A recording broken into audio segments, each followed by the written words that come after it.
So you're right. Last question before we get into our mailbag and our fan questions. So if you could make one radical change to supercars, what would it be?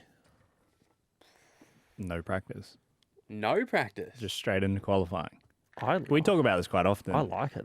I've always liked that. What? No practice? Yeah, I reckon that's I mean, and it's it's always a hard one. I mean, like we said earlier, if you roll out, even on the Super 440 weekend, if you roll out strong, you're going to like the weekend better. But it's just, it puts people on the hot seat, and you got to sort of make do with what you've got, unless you can make some pretty big changes on the go. So you're saying, you would take no practice and maybe add like one extra round. Yeah, that would offset the cost. I reckon. I like Jeez, that. that's big. Oh yeah, Jaxon coming. You like to practice? You've just come in with a heater there. I like it. I'm not normally that good in practice one. I'm getting better. Me and Will would always joke, if I'm like 15th in practice one, I'm probably going to win the weekend. Yeah. Like I normally have a rapid tune it up. Does he do the first lap shootouts with you? Oh, not as much. Does he used to tell you about our ones? That we used to do? And then he'd spear off or something. Yeah, though. so when we he'd be keen for no practice. Yeah, I remember we're actually at, where were we? We're at Tassie in 2023, and we're like, so first lap, and it used to always be money. We had a tally for the year, and he lost all the time. But we're at Tassie, and it's like I'd be following him, getting a tally in practice, and you just see them both fronts locked off into turn one, off in his own little world. I remember we all got it going at Darwin last year. Yeah. And then Frosty got it. Yeah. And it was a big lap. It was like a 106.6, which was like, we qualified at that pace. Like, it was like one of the fastest laps of the weekend. He did it lap one. Like, I'm not normally in for lap one shootouts. But. So, what about you, Broc? What would be your radical change? It's probably not so much of a change with that, but I'd like to see going to new events, like going to new places every now and again. Like I think street tracks and I think you see it at Taupo, if we raced in Brisbane in a major city, for sure you'd get a big crowd, but you don't get the whole town around it.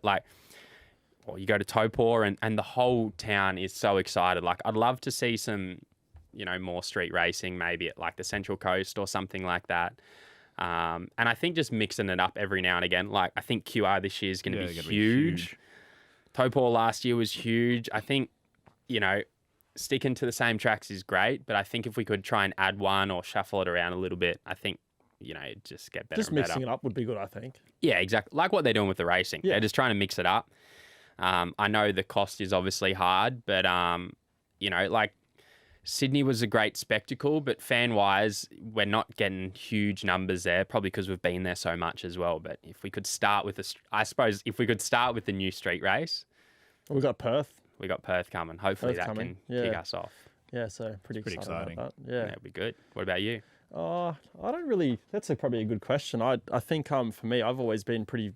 I guess grew up in America racing over there, and where the racing is quite a bit different. Where there's pretty much no rules, like effectively, and I'm pretty happy that the racing has gotten better here. But I would like almost less rules again would be better in my opinion, because I think we'd have more respect out there, and I think the racing could be better. Whereas like how you said earlier, where if you just drive someone off the road, you should be expecting to be wiped out the next corner effectively or pushed off, but you can't really do it, can you? So it's a bit sort of hard, and I think we have such a good. I really like the Gen 3 car, just for the fact that it's, the racing's so much closer. We've seen this year so many different teams be competitive, and the fact is the cars are so close now, so it actually is quite hard to pass. Exactly. Yeah, and that's just the nature of the beast, right? And a lot of the teams are now migrating to having similar setups. So there's back in the day there was different teams like the HRT days and Stone Brothers days. Some of those teams had like 50 more horsepower than other guys, and some teams had better cars. So it was like you could even itself out now. Yeah, it was even itself out. Whereas now it's a lot sort of different. So I think I guess more harder racing would be good. Yeah, and probably less rules and less bending. So it polices itself. Like in some sense, the racing in the States is cleaner until it's not. Like when it goes bang, it goes bang. That's right. But like in a big way, they actually race respectively because they know that they'll just get rid of you in the next corner. And if you don't get them that week, you'll get them next week. Where I suppose for us, we're still there's too many grey lines. Yeah, you're racing. You're gonna race hard, but I suppose yeah, as we said earlier, like if you feed me off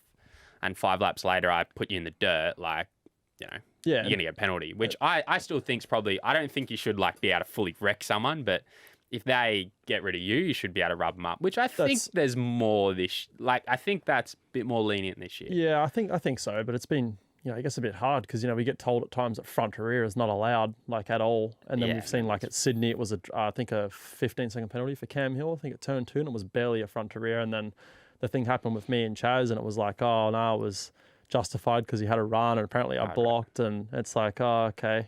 But it's like, we don't really know, like, what it is. Yeah. So yeah, you're sort of going into it and hoping. Yeah, and You're it's all outcome I hope based. I get away with that one. Yeah, Beto does a pretty good job for 90% of it, but I don't want to go down to the finals and be, racing for a championship, and, we have a race like that where it's so confusing. Yeah. To what it is, and we had the Woody penalty on the Sunday, which I didn't even say anything on the radio because I put myself out on the barbels and I drove off the track like a numpty. So I was pretty upset at myself. But then he got a penalty, and I was just so perplexed at the whole thing. So yeah, that's my worry is like, you get to Adelaide and just chaos breaks loose, and if you're in the Championship 4 and you're fighting for it, you want it to be a hard race, but you want it to be fair. Yeah, we don't want to have a race finish and then be so confusing for the next 2 months afterwards. Yeah, exactly.